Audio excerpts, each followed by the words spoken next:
Greetings, folks. Do you know what is cooler than a sword? A magical sword? And what is even cooler than that? A battle mage? No, subscribing to this channel for more cringy intros. On a serious note, I'm finally able to present a battle mage build that won't make you just say, why bother going in melee if you're a mage? Well, because you can cast a spell while swinging your axe. Making hybrid builds in this game sometimes is not easy due to how damage scale. If we lean too hard in spell power, our melee damage is gonna be bad. If we lean too much into physical, then our spell won't hit as hard. So what is the solution? Well, critical damage. And with a little help from the Red Dead skill tree and some dots, we can deal a lot of damage. In this build, I will offer you two different setups. One is gonna be more offensive with 3 crafted items. The other one is gonna be without crafted items, in case some people hate crafting or don't want to bother with the grind. The main difference? One of them doesn't have 90% nerf for incoming healing. The other one has 200 less damage. Let's begin. In the description, you will find a link to Map Genie to see the location of most items in game. It's very useful. In this video, however, I will feature most of the items necessary for this build and how to get them. Check the timestamp below. I'm trying to conquer the demonic beast known as the YouTube monetization, but just like real life, hope is the first casualty of reality. So any support will be kindly appreciated. Thank you. On to the build. Okay, let's look at our stats. These are the minimum requirement to use our gear. The only exception is spirituality. You don't want to go below 15 because this is the requirement to use most of the Act 3 spells. You could go even higher if you want. However, my advice is, since this is a battle mage, we're gonna put all spare points after we meet our requirement in perception. This way we build up critical damage, which will affect both our melee and spells. Let's quickly go through the perks. First of all, we are gonna start out in spirituality, 1 point in mana, and then we want power in swiftness to get some extra spell power. Then we're gonna go 1 point in arcane teaching, and then imbibed by the elements. This will help us apply our status effects. Then we're gonna buff our spell power. Then we're gonna start to work out on our physical damage. Then we are gonna go exploitation of affliction for extra 30% damage. Then we're gonna continue spirituality. 3 points in tiresome wave. This is how we stagger on this build. We will attack with our spell, consume the stamina of the opponent, and then we go in melee, so this build will be super safe to play. We're also gonna take the advantage of Executioner. Then we go back in spirituality. Let's get more mana. Then we go back in strength. 3 points in Agile Fighter. 3 points in Unending Assault. And that's it for the strength tree, because we don't have a lot of 3 points, sadly. Then we move in perception. 1 point, 1 point. 1 point. 2 points for critical ages. 2 points in Bloodthirst because we don't have other source of self-healing. We max for Go for the Eyes. Attack in Peril, 2 points. 3 points in Arcane Mark. Then we move in Dexterity. You have a choice. If you want, you can start out and put points in Marksman immediately. These will buff your damage as a spellcaster. However, on this build, we kinda want to go in melee. So, up to you when you want to take Marksman, to be honest. 1 point in Born in Armor. 1 point in Inner Strength. Nothing else here. Then we go in Red Death, max Crime Pain, Long Regret, Grieve Tie Enemy, max this one, Give Up, 3 points in Whipping Success, and then finally 1 point in Raising Scourge. And this is our perk setup. The order that I took some of the perks is kinda personal, depends how you play the build. Alright, let's look at our gear. Shadowfang Reaver. Because this is a critical strike build, we have nearly 500% critical damage. With this one, it's gonna be 700. If you do not want to use Shadowfang Reaver, then you could use Duelist Blade or Arcanist Sword for extra spell power. All are viable, however, this is mainly up to you. For spells, well, this is mainly up to you. I would still advise you to use a poison spell. You have several. You have Poison Spray that you can get in Act 1. Caustic Wrath in Act 3 is also good. And in combination with the Poison Ring. So, you poison, and then you switch setup and use a different spell. And you have time to do this because we hit really hard on this build. So don't worry about the damage. For Helm, Crown of the Netherbloom is crafted. This build uses 3 crafted items in Act 3. With upgrades, this will give us 40% global damage at full stamina. We don't need to sprint to the enemy. We just hit them, they get staggered, we go in, and we attack. Moreover, these will allow us to sustain our mana. Back, it's gonna be Hand of the Olive.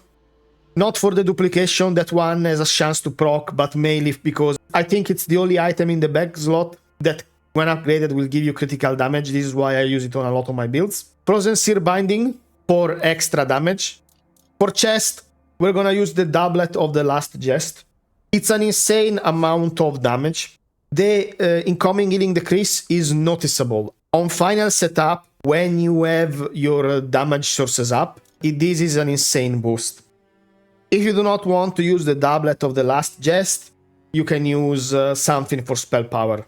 However, I kinda like this item personally, even though it will nerf your healing a lot. You could even, if you don't want to use Hands of the Olive and you're concerned about the incoming healing, you could use a back item that will increase the incoming healing. There are a couple of items there.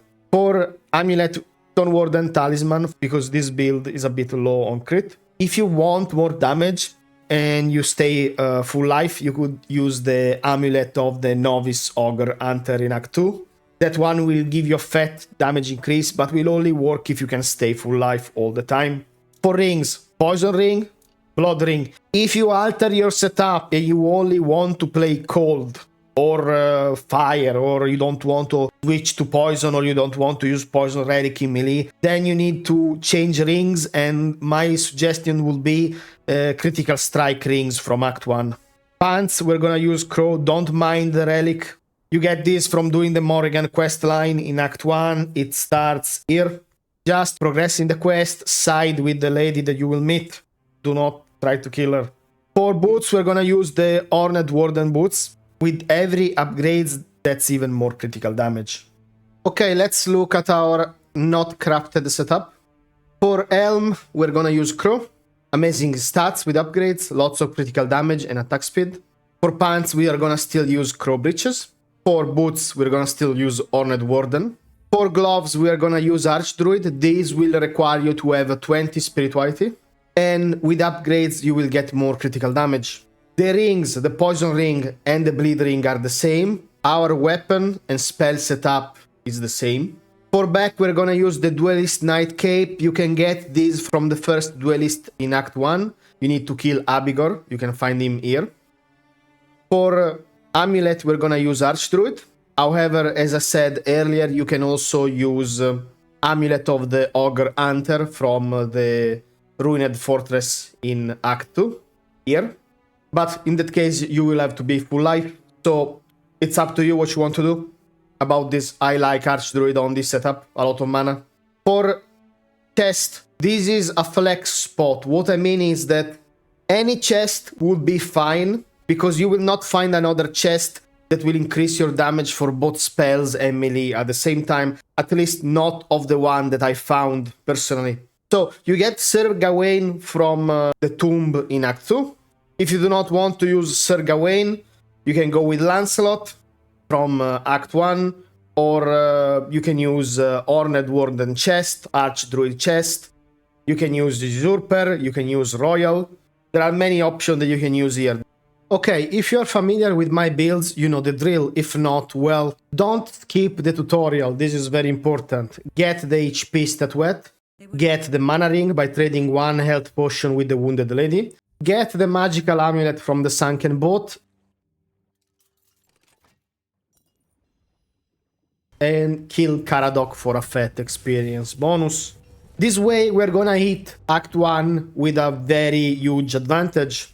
Now, you can start up by putting points in spirituality, buy 3 deer antlers from the weird merchant where the Lancelot tomb is, and trade them in for the deer shrine for that extra speed, which will be converted in spell damage when we get that perk. Our early gear is gonna be druid.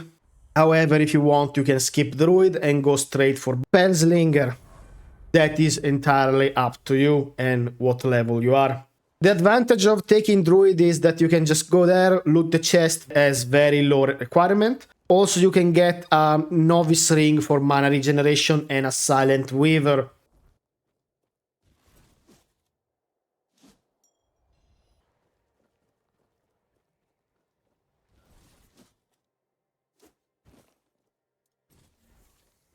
You can find spells linger here after killing a couple of bandits. Let's kill Abigor to get our cape.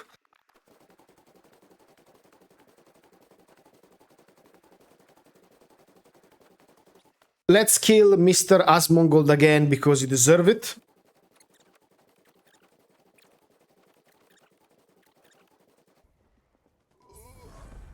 Next step is gonna to ditch the blood transfusion. We want to get spells. The first one that we can get is poison spray. You can get this immediately as soon as you go toward the keep. Just ignore the mobs, go under the bridge and loot it. It's a very powerful spell, and also you will get a very good critical ring as well. At this point, go to the Ruined Fortress. We can find the 3 very powerful spells here that will carry you through Act 1 to Act 3.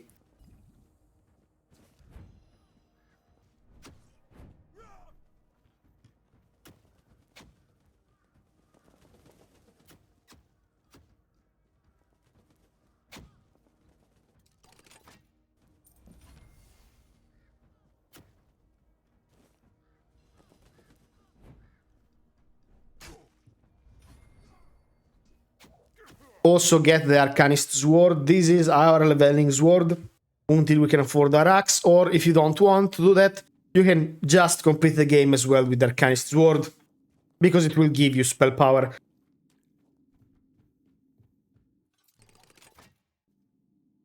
And finally, buy the bone from Uguay before finishing the story for free stats. In Act 2 and 3, do the shrines, all of them. You can find them in Map Genie. In Act 2, buy the 2 free skill points and attribute items from Bonksy and Filth. And don't forget to trade in 10 health points for 2 free points in the Red Dead Fortress. Don't worry, you're gonna get that health back by doing the Shrine of the Bear in Act 3.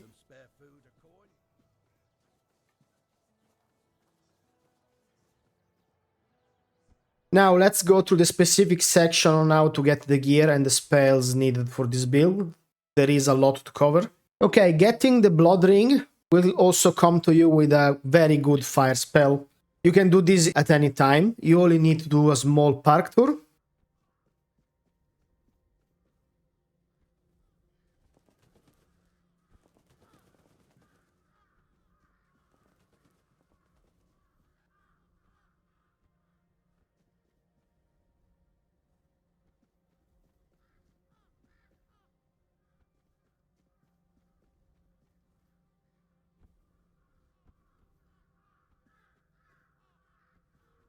And then after you loot the Blood Ring, don't jump down yet. Move toward this ledge and then slightly jump down and loot the spell.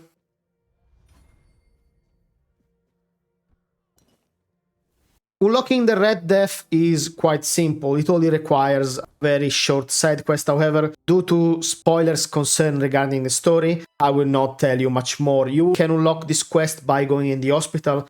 So a lot of people tend to miss this quest. Then you follow through, you run to the Red Dead Fortress. If you have the King Souls ability to trigger your King Souls after you die, then you can even not wait for the elevator. Just jump down and you will survive the fall damage. And afterward you just accept the offer of the man sitting in the chair. Now, Shadowfang Reaver is not a cheap item. It will cost you 10,000 gold in Act 2, and you can buy it here. Also, if you started the Blacksmith quest in Act 1, continue the quest line in Act 2 to unlock your Stonewarden Talisman. If you didn't start that quest in Act 1, then you can just go in this point and save the boy from the mine. It will still give you the recipe, even if you don't have the quest. You get the poison ring in Act 2, just go in the swamp, crypt and loot it.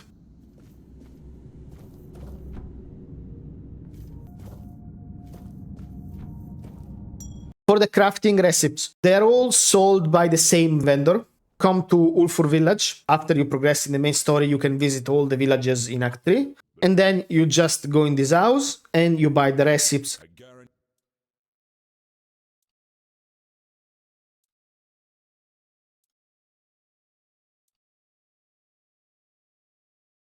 Okay, let's talk about the Horned Warden set.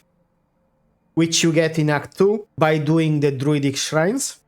To get the boots, you only need one shrine. However, I would highly suggest that you do all the shrines in every act, because not only it will give you bonus, it will also give you a big fat chunk of XP. And if you don't want, you can always sell the pieces that you don't need.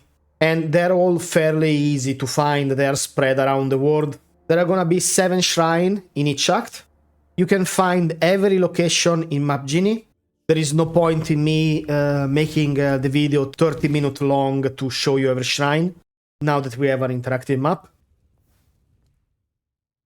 Depending on the setup that you are using, you will either need 2 shrines for the Gloves of the Archdruid, or 4 if you are using also the amulet. You can mix and match. That's the good thing about jewelry. Since you cannot upgrade it, there is no risk in trying new stuff. In Map Genie, you will be able to find the location of most spells, location discovered by the community. Otherwise, if you just want to grab them easily and you don't mind to pay the price, just come here and this NPC will sell you most of the spells that exist in Act 3. Well, thank you for watching. If you enjoyed this video, please leave a like and subscribe for more content.